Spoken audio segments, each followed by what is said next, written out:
الحمد لله وكفى والصلاة والسلام على عباده الذين اصطفى أما بعد فأعوذ بالله من الشيطان الرجيم بسم الله الرحمن الرحيم إن الذين آمنوا والذين هاجروا وجاهدوا في سبيل الله أولئك يرجون رحمة الله والله غفور رحيم صدق الله العظيم رب اشرح لي صدري ويسر لي أمري واحلل عقدة من لساني يفقهوا قولي اللهم ألهمنا رشدنا واعصمنا من شرور أنفسنا اللهم أرنا الحق حقا وارزقنا اتباعه وأرنا الباطل باطلا وارزقنا اجتنابه اللهم صل على محمد وعلى آل محمد كما صليت على إبراهيم وعلى آل إبراهيم إنك حميد مجيد اللهم بارك على محمد وعلى آل محمد كما باركت على إبراهيم وعلى آل إبراهيم إنك حميد مجيد آمین یا رب العالمین۔ سورہ بقرہ کی آیت نمبر 218 ہے۔ اس آیت مبارکہ کی اس کے حوالے سے جو ایک خاص پس منظر ہے وہ یہ ہے کہ جس وقت مسلمانوں کے اوپر اسلام قبول کرنے کی وجہ سے اور اس کے بعد ان پر آنے والی جو مشکلات اور پریشانیاں ہیں جو کہ مکہ میں ہوئی، اس کے بعد ان کو جب مدینہ کی صورت میں ایک جائے پناہ ملی، ایک دارالسلام ملا، وہ دارالہجرہ بھی تھا، وہاں پر جانا سب کے لیے لازم اور فرض قرار دیا گیا۔ تو اس حوالے سے ظاہر سی بات ہے، انسان ہے اور انسان ہونے کے ناطے انسان کے اندر جو اللہ تعالیٰ نے کچھ کمزوریاں بھی رکھی ہیں، آسان بات نہیں ہے اپنے گھر بار کو چھوڑ کر چلے جانا، اپنے بیوی بچوں کو چھوڑ کر چلے جانا۔ آپ ذرا سوچئے کہ آج ہم میں سے کسی کو یہ کہا جائے کہ جگہ جہاں پر آپ رہ رہے ہیں یہاں پر اسلام کے مطابق زندگی بسر کرنا چونکہ مشکل ہے، تو آپ یہ سب کچھ چھوڑیے اور فلاں جگہ پر آپ ہجرت کر جائیں، تو کتنے لوگ ہوں گے جو کہ اس بات کے اوپر، اس دعوت کے اوپر لبیک کہیں گے؟ بہت مشکل بات ہے۔ بہت سارے پہلو ہیں کہ جس کے حوالے سے صحابہ کرام رضوان اللہ علیہم اجمعین کی عظمت، شخصی عظمت ہمارے دلوں کے اندر راسخ ہونی چاہیے۔ اور میں آپ سے عرض کروں کہ یہ اس دور فتن کے اندر، اور یہ بات کئی مرتبہ میں عرض کر چکا ہوں، یہ بھی ایک بہت بڑا فتنہ ہے کہ ہمارے ذہنوں سے اور ہمارے دلوں سے صحابہ کرام رضوان اللہ علیہم اجمعین کی عظمت اور ان کے مقام کو ہلکا کرنے کی کوشش کی جا رہی ہے، باقاعدہ ایک مشن، باقاعدہ ایک تحریک کے ذریعے۔ وجہ کیا ہے؟ ڈائریکٹ جس وقت نبی اکرم صلی اللہ علیہ وسلم پر بات جاتی ہے تو ابھی بھی ہماری غیرت و حمیت اتنی ہے کہ ہم میں سے کوئی نہ کوئی اٹھتا ہے اور جس نے اس قسم کی کوئی حرکت کی ہوتی ہے اس کو کیفر کردار تک پہنچا دیتا ہے۔ ابھی بھی اس ملت، اس قوم، اس امت کے اندر یہ غیرت و حمیت ہے۔ تو طریقہ یہ اختیار کیا گیا ہے کہ صحابہ کرام رضوان اللہ علیہم اجمعین کی شخصیات کو متنازع کر دیا جائے۔ چونکہ دور بہت فاسٹ کمیونیکیشن کا ہے اور اس دور کے اندر کسی بات کو دنیا بھر میں پھیلانا انتہائی آسان ہے، تو ہوتا یہ ہے کہ جب چیز ایک کنفیوژن کی صورت میں پیش کر دی جاتی ہے تو اس کے اوپر سوال جواب شروع ہو جاتے ہیں۔ اس بات کو ذہن میں رکھیے، سوال جواب کرنا اچھی بات ہے، لیکن کئی مرتبہ خاموش رہنا اس سے بہتر بات ہوتی ہے۔ قرآن مجید میں آیا یا ایھا الذین آمنوا لا تسألوا عن اشیاء ان تبد لکم تسؤکم، اے ایمان والو، ایسی باتوں کے بارے میں سوال نہ کیا کرو کہ جب وہ تمہیں واضح ہو جائیں تو تمہیں ہی مشکل لگیں گی۔ تو ہم لوگ اس وقت بڑی جرت کر کے ان ہستیوں کے بارے میں بات کرتے ہیں، سوال جواب کرتے ہیں، کومنٹس کرتے ہیں، اور بڑے ہی بدترین لوگ ہیں وہ جو اپنی زبانوں کو آلودہ کرتے ہیں صحابہ کرام رضوان اللہ علیہم اجمعین کی شخصیات کے حوالے سے۔ یہ بات میں نے عرض اس لیے کی ہے کہ پورے قرآن میں جن لوگوں کو خطاب براہ راست کیا گیا ہے وہ کون ہیں؟ میں اور آپ تو نہیں ہیں، ہم تو نہیں تھے، وہ وہی قدسی ہستیاں ہیں۔ جب الذین کا، کم کا، یا ایھا الذین آمنوا کا خطاب آتا ہے تو مراد کون ہوتے ہیں؟ دین کہاں سے ملا ہے؟ دین ایسے ہی مل گیا ہے کیا میرے اور آپ کے اوپر جو ہے معاذ اللہ کوئی وحی نازل ہوئی ہے؟ ہم میں سے کس نے اللہ کے رسول کو دیکھا ہے صلی اللہ علیہ وسلم؟ خیر امتی قرنی ثم الذین یلونہم ثم الذین یلونہم، جستا جستا جستا جستا پہنچا ہے یہ دین۔ اللہ کے رسول صلی اللہ علیہ وسلم پہنچا گئے صحابہ کرام تک، صحابہ کرام کے ذریعے ہم تک پہنچا، اور یہ اللہ تعالیٰ کا ہم پر احسان ہے۔ ان ہستیوں نے جس وقت ہجرت کی پکار پڑی ہے تو انہوں نے اپنا سب کچھ چھوڑ دیا، سب کچھ چھوڑ دیا، بیوی بچے چھوڑ دیے، گھر بار چھوڑ دیا، مال اسباب چھوڑ دیا۔ کتنے ہی پہلو ہیں جس کے مطابق ہم صحابہ اکرام کی عظمت کو اپنے دل میں راسخ کر سکتے ہیں۔ ان لوگوں سے یہ کہا جا رہا ہے کہ اب چونکہ مدینہ ایک ایسی جگہ ہے جہاں پر اللہ کے رسول صلی اللہ علیہ وسلم دین کے قیام کی وہ جد و جہد جو کہ آپ پر اللہ تعالیٰ کی طرف سے فرض کی گئی ہے، مقرر کی گئی ہے، وہ محنت جو وہ کر رہے ہیں اب تمہیں وہاں جانا ہوگا۔ You don't have any choice۔ جو نہیں جائیں گے قرآن مجید میں ان کے بارے میں بہت سخت آیات ہیں۔ ان الذین توفاہم الملائکۃ ظالمی انفسہم قالوا فیما کنتم، معاملہ ان لوگوں کا کہ جن کی جانیں فرشتے قبض کر رہے ہوں گے اس حالت میں کہ انہوں نے اپنی جانوں پر ظلم کیا، زیادتی کی۔ قالوا فیما کنتم، وہ کہیں گے تم کس حالت میں تھے؟ قالوا کنا مستضعفین فی الارض، وہ کہیں گے ہمارے پلے کچھ نہیں تھا، ہم تو زمین میں بہت کمزور کر دیے گئے تھے۔ اب جواب سنیے اللہ تعالیٰ کا جو فرشتوں کے ذریعے ان تک پہنچے گا۔ قالوا الم تکن ارض اللہ واسعۃ فتہاجروا فیہا، وہ کہیں گے کیا اللہ کی زمین وسیع نہیں تھی کہ تم وہاں پر ہجرت کر جاتے؟ اس کی اگلی جو آیہ مبارکہ کا ٹکڑا ہے بہت سخت ہے، فاولئک مأواہم جہنم وساءت مصیرا۔ یہ وہ صحابہ اکرام ہیں کہ جن کا یہ ذکر ہوتا ہے کہ اے وہ لوگ جو ایمان لائے ہو، بے شک وہ لوگ جو ایمان والے ہیں، بے شک وہ لوگ جو ایمان کے دعوے دار ہیں۔ یہ تو پری ریکویزٹ ہے نا، اس کے بغیر تو بات ہی نہیں آگے چلے گی۔ ایمان کے بغیر رحمت خداوندی کا کوئی تصور دوام کے لحاظ سے نہیں ہے۔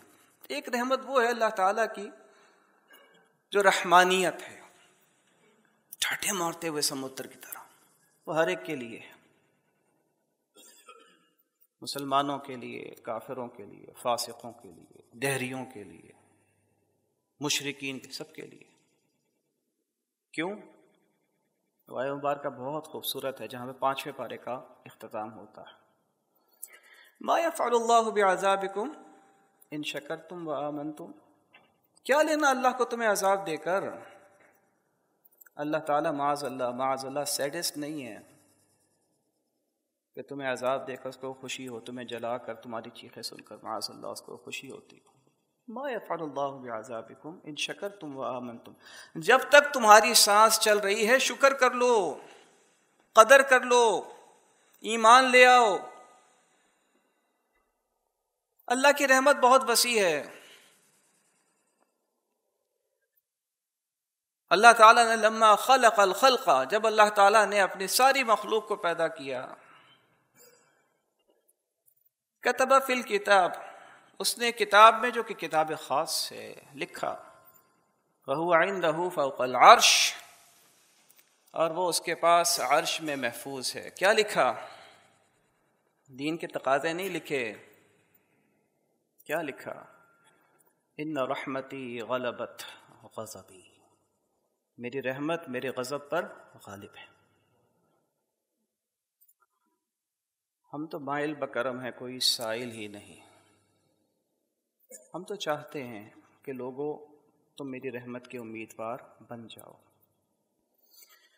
اللہ کے رسول صلی اللہ علیہ وسلم فرماتے ہیں کوئی دن ایسا نہیں گزرتا، کوئی صبح ایسی نہیں گزرتی، ان اللہ تعالی یبسط یدہ باللیل لیتوب مسیء النہار ویبسط یدہ بالنہار لیتوب مسیء اللیل حتی تطلع الشمس من مغربها۔ وہ اللہ تعالیٰ اپنے ہاتھ پھیلاتا ہے، اللہ تعالیٰ اپنے ہاتھ پھیلاتا ہے کہ رات کا گناہ کرنے والا صبح کو توبہ کر لے، دن کا گناہ کرنے والا رات کو توبہ کر دے۔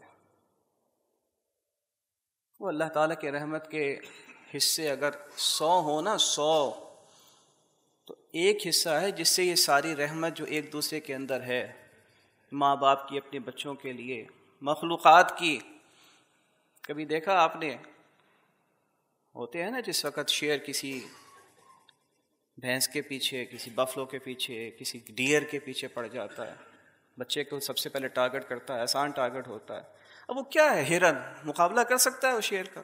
لیکن نہیں، وہ جو اس سے ہوتا ہے وہ کرنے کی کوشش ضرور کرتا ہے۔ رحمت کتنی مخلوق ہے ہمیں نہیں معلوم، ساری کی ساری کائنات کی مخلوق میں جو رحمت ہے وہ اللہ تعالیٰ کی رحمت کا 1/100 حصہ ہے۔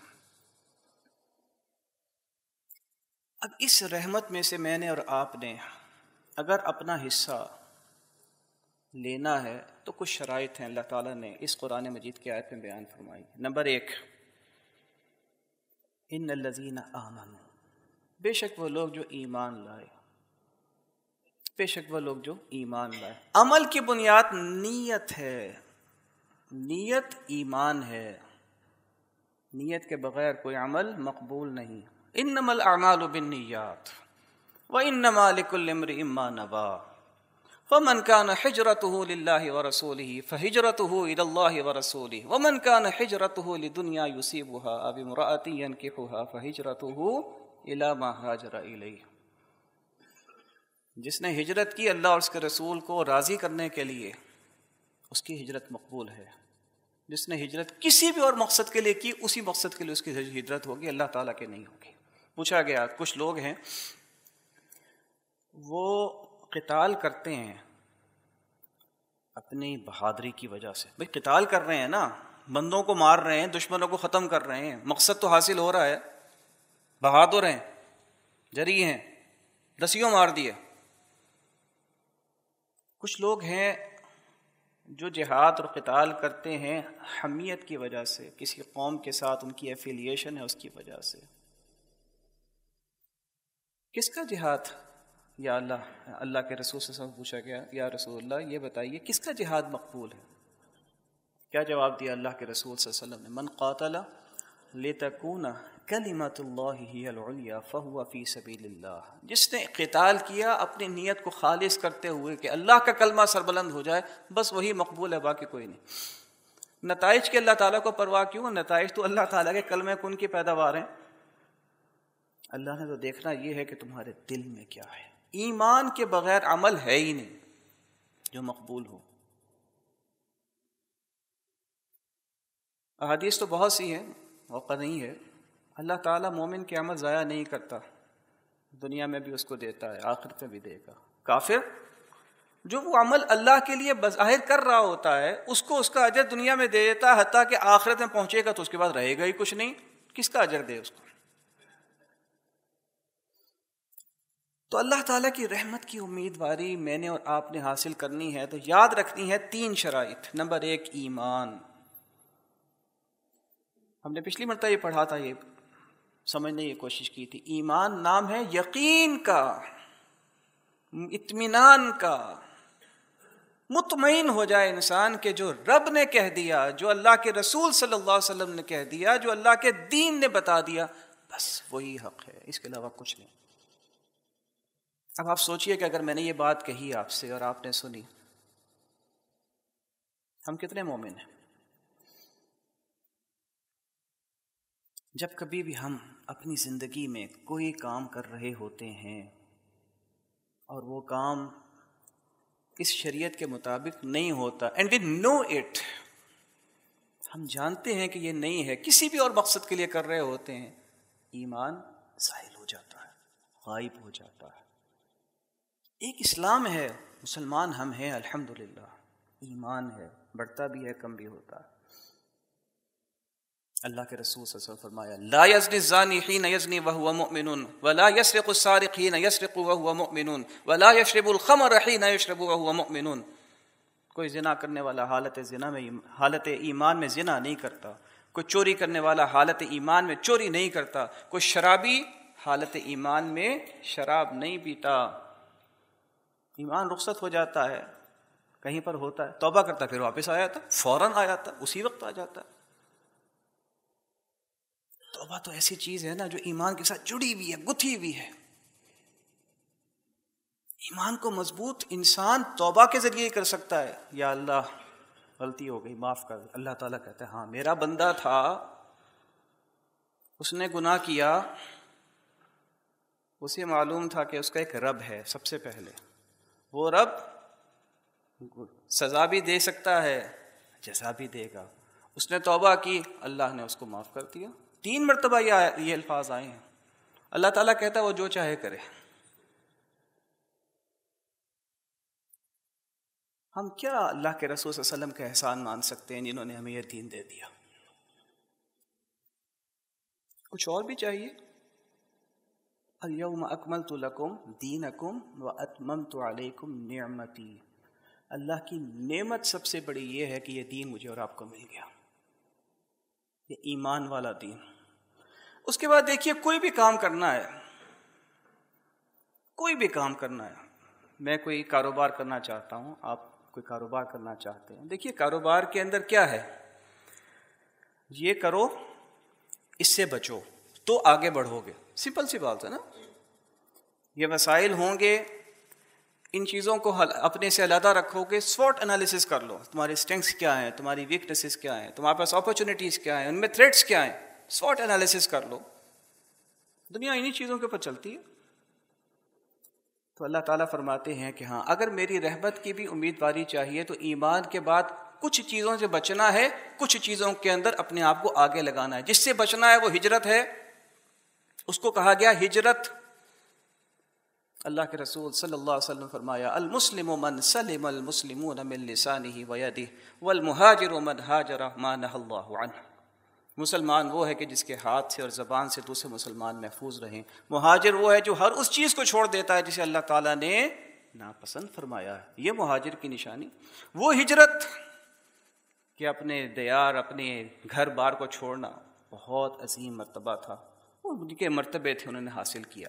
آج میری اور آپ کی کم سے کم ہجرت یہ ہے کہ میں وہ چیزیں چھوڑ دوں، میری زبان وہ کام نہ کرے، وہ بات نہ کہے، میری آنکھ وہ چیز نہ دیکھے، میرے کان وہ چیز نہ سنے، میرا وجود وہ عمل نہ کرے، میرے پاؤں اس طرف نہ بڑھیں، میری صلاحیت اس جگہ خرچ نہ ہو جو اللہ کو ناپسند۔ یہ ہجرت ہے آج کے وقت کی۔ دین کا تقاضا ہے نا۔ اللہ تعالیٰ کی رحمت وسیع ہے، اللہ تعالیٰ دیکھتا ہے۔ ایک بندے نے ٹرائی تو کیا، کوشش تو کی، نتائج کو چھوڑ دیجیے۔ اللہ تعالیٰ فرماتے ہیں وَأُخْرَىٰ تُحِبُّونَهَا نَصْرٌ مِّنَ اللَّهِ وَفَتْحٌ قَرِيبٌ۔ تم چاہتے ہو کہ تمہاری جو محنت ہے فوری طور پر رنگ لے آئے، تمہاری محبت ہے۔ ہم تو دیکھتے ہیں کہ کون انس بن نضر بنتا ہے۔ انس بن نضر کون ہے؟ غزوہ بدر میں شریک نہیں ہو سکے، غزوہ احد میں اس وقت شریک ہوئے جب لوگ وقتی ہزیمت ہوئی، سب کے سب لوگ واپس آ رہے تھے، مدینہ کی طرف آئے۔ انس بن نضر رضی اللہ تعالیٰ عنہ نے سیدنا سعد بن معاذ رضی اللہ تعالیٰ عنہ جو بہت بڑے سردار تھے ان سے سوال کیا کیوں واپس آتے؟ اللہ کے رسول صلی اللہ علیہ وسلم شہید ہو گئے۔ ان کا جواب، اچھا وہ اگر شہید ہو گئے تو ہم زندہ رہ گئے کیا کریں گے؟ تلوار ہاتھ میں لی ہے، اور اس وقت احد کے میدان میں گئے، غیظ و غضب تھا، شہید ہو گئے۔ معلوم ہے شہید کیسے ہوئے؟ ایک ایک عضو ان کا کٹا ہے، چہرہ ان کا جو ہے مسخ کر دیا گیا، مسلح کر دیا گیا ان کا، ایک ایک عضو۔ ان کی بہن نے ان کو اپنی ان کے جو انگلیوں کی پوریں ہوتی ہیں نا، اسے پہچانا تھا۔ تو کیا وہ ناکام ہو گئے؟ نہیں، وہ ناکام نہیں ہوئے، وہ اللہ تعالیٰ کے پاس کامیاب ہیں۔ وَلَا تَحْسَبَنَّ الَّذِينَ قُتِلُوا فِي سَبِيلِ اللَّهِ أَمْوَاتًا بَلْ أَحْيَاءٌ عِندَ رَبِّهِمْ يُرْزَقُونَ فَرِحِينَ بِمَا آتَاهُمُ اللَّهُ مِنْ فَضْلِهِ وَيَسْتَبْشِرُونَ بِالَّذِينَ لَمْ يَلْحَقُوا بِهِمْ مِنْ خَلْفِهِمْ أَلَّا خَوْفٌ عَلَيْهِمْ وَلَا هُمْ يَحْزَنُونَ يَسْتَبْشِرُونَ بِنِعْمَةٍ مِّنَ اللَّهِ وَفَضْلٍ وَأَنَّ اللَّهَ لَا يُضِيعُ أَجْرَ الْمُؤْمِنِينَ۔ اللہ تعالیٰ مومنوں کا اجر ضائع نہیں کرے گا۔ اور پھر جہاد، کچھ چیزوں سے بچنا ہے، کچھ کے اندر اپنے آپ کو لگانا ہے، کھپانا ہے۔ کیا لگانا ہے؟ نمبر 1، وقت لگائیے۔ میں اور آپ، ہم سب، وقت میرے اور آپ کے لیے سب سے بڑا اثاثہ ہے۔ جتنا بھی وقت رہ گیا ہے، کس کو کتنا پتا ہے؟ نہیں پتا کسی کو۔ آج ابھی بیٹھے ہیں، جیتے ہیں، بات کرتے ہیں، کیا معلوم اگلا لمحہ ختم ہو جائے۔ اسی یقین کے ساتھ وَلَا تَمُوتُنَّ إِلَّا وَأَنْتُمْ مُسْلِمُونَ، موت کبھی بھی آ سکتی ہے، حالت ایمان، حالت اسلام میں مرنا کیا مانی؟ کوشش کرتے رہو، کوشش کرتے رہو۔ وقت، مال، صلاحیت، اولاد، کم سے کم ان 4 چیزوں کے اندر جہاد چاہیے۔ اللہ کا دین مغلوب ہے، اللہ کے دین کے مطابق فیصلے نہیں کیے جا رہے۔ آپ کی عدالتوں میں فیصلے ہوتے ہیں عدت کے موضوع پہ، کھلی کھلی ہے، مبارکہ کی نفی ہو رہی ہے۔ کسی کے جو ہے وہ فرق پڑا، کسی کے کان پر کوئی جوں رینگ گئی، ایک آدھی بات آئی، ایک آدھا سٹیٹمنٹ آیا، بس ختم، خلاص۔ اس مملکت خدا داد پاکستان یہ بات ہوئی۔ ہمارے بڑے بڑے مسائل ہیں، مہنگائی ہے جی، یہ ہے، ہمارے جی ڈی پی اوپر ہو گیا، ہم وہ کچھ کہہ رہے ہیں، وہ کچھ کہہ رہے ہیں، ایک دوسرے پہ گندے گندے ایلیگیشن لگا رہے ہیں۔ کیا حاصل ہے اس سے؟ قبر میں اس چیز کا سوال ہوگا مجھ سے اور آپ سے۔ قبر میں 3 سوال ہونے ہیں، میں نے اور آپ نے اس کی تیاری کرنی ہے۔ من ربک، تمہارا رب کون ہے؟ ما دینک، تمہارا دین کون سا ہے؟ من ہوا، اور جو اللہ کے رسول صلی اللہ علیہ وسلم کی کچھ سامنے لا کے، یہ کون ہے بتاؤ؟ جو وہاں پہ کامیاب ہو گیا، فروح و ریحان و جنت نعیم، اس کی منزل آسان ہے۔ تو یہ جہاد میری اور آپ کی زندگی کا لازمی حصہ ہونا چاہیے۔ ہماری زندگی دین کے مطابق جتنی بھی جس کے لیے صلاحیت ہے، جتنی بھی جس کے لیے موقع ہے، کرے، لیکن کم سے کم احساس زیاں تو ہو کہ اگر ہم کم کر رہے ہیں تو اس کو بڑھانے کی کوشش تو کریں۔ اولئک یرجون رحمت اللہ، جب لوگ ایسے ہوں گے تو پھر رحمتیں اتریں گی، جب لوگ ایسے ہوں گے تو پھر اللہ تعالیٰ کی رحمت کی امید واری ہے۔ ان الذین آمنوا، بے شک وہ لوگ جو ایمان لائے، والذین ہاجروا، وہ لوگ کہ جنہوں نے ہجرت کی، وجاہدوا فی سبیل اللہ، اور جنہوں نے جہاد کیا اللہ کی راہ میں، اولئک یرجون رحمت اللہ، یہ وہ لوگ ہیں جنہیں اللہ کی رحمت کی امید ہے۔ اللہ کی رحمت کی امید جسے ہے اور جس کو اللہ تعالیٰ کی رحمت سایہ فکن جس پر ہو گئی، وہ کامیاب ہے۔ واللہ غفور الرحیم، اللہ تعالیٰ مغفرت فرمانے والا ہے، رحم فرمانے والا ہے۔ تو مجھے اور آپ کو اس بات پر اپنی زندگیوں کا جائزہ لینا ہے، روزمرہ کے جو بھی معمولات ہیں جائزہ لینا ہے کہ ہمارے اندر جو بھی وقت، پیسہ، صلاحیت، اولاد جو ہمارے اللہ تعالیٰ نے ہمیں دیا ہے، اس میں سے ہم کتنا اللہ تعالیٰ کی راہ میں لگا رہے ہیں، کتنا اس کے اندر اللہ تعالیٰ کی راہ میں ہم جہاد کر رہے ہیں، کن کن چیزوں سے بچنا ہے، کتنوں سے بچ رہے ہیں۔ کمی ہے تو اللہ تعالیٰ کی جناب میں توبہ کریں، اللہ تعالیٰ خوش ہوتا ہے، بندہ میرا آیا، اس نے مجھ سے توبہ کی، اللہ خوش ہوتا ہے۔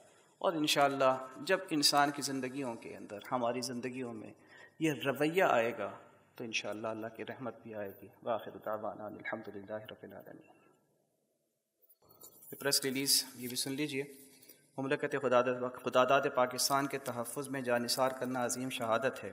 تنظیم اسلامی کے امیر شجاع الدین شیخ نے یہ بیان بلوچستان کے ضلع کیچ میں دہشت گردوں کے حملے سے پاک فوج کے جو 10 جوانوں کے شہید ہونے پر دیا۔ انہوں نے کہا کہ پاکستان کے ایران سے متصل بارڈر چیک پوسٹ پر اس خوفناک دہشت گردی نے کئی سوال کھڑے کر دیے ہیں۔ انہوں نے کہا کہ خطے میں ہونے والی تبدیلیوں اور اس حوالے سے پاکستان کے موقف نے عالمی سطح پر پاکستان کے دشمنوں کو متحرک کر دیا ہے اور وہ پاکستان کے سیکیورٹی اداروں کو ٹارگٹ کر کے پاکستان کو کمزور کرنا چاہتے ہیں۔ انہوں نے کہا کہ پاکستان کی حفاظت کے لیے سیکیورٹی اداروں، میڈیا، دانشوروں اور عوام کو ایک پیش پر ہونا پڑے گا۔ انہوں نے کہا کہ اس اندوہناک واقعے کی مکمل تحقیق ہونی چاہیے اور اس کے ذمہ داران داخلی دہشت گردوں اور ان کی پشت پناہی کرنے والی غیر ملکی قوتوں کو دندان شکن جواب دینا چاہیے۔ تنظیم اسلامی کے امیر نے کہا کہ میں نے چند روز پہلے ہی حکومت پر واضح کر دیا تھا کہ ریاست کو چوکنا رہنے کی ضرورت ہے۔ انہوں نے اپنی بات کو دہراتے ہوئے کہا کہ دہشت گردی کے خاتمے کے لیے حکومت کو اپوزیشن سمیت تمام اسٹیک ہولڈرز کو آن بورڈ لینا ہوگا تاکہ ساری قوم متحد ہو کر ان دہشت گردوں اور ان کے غیر ملکی پشت پناہوں کے مذموم عزائم کو ناکام بنا سکے۔ یہ جاری کردہ ہے محترم ایوب بیگ مرزا صاحب کی طرف سے، جو مرکزی ناظم نشر و اشاعت تنظیم اسلامی پاکستان ہے۔ جزاکم اللہ خیر۔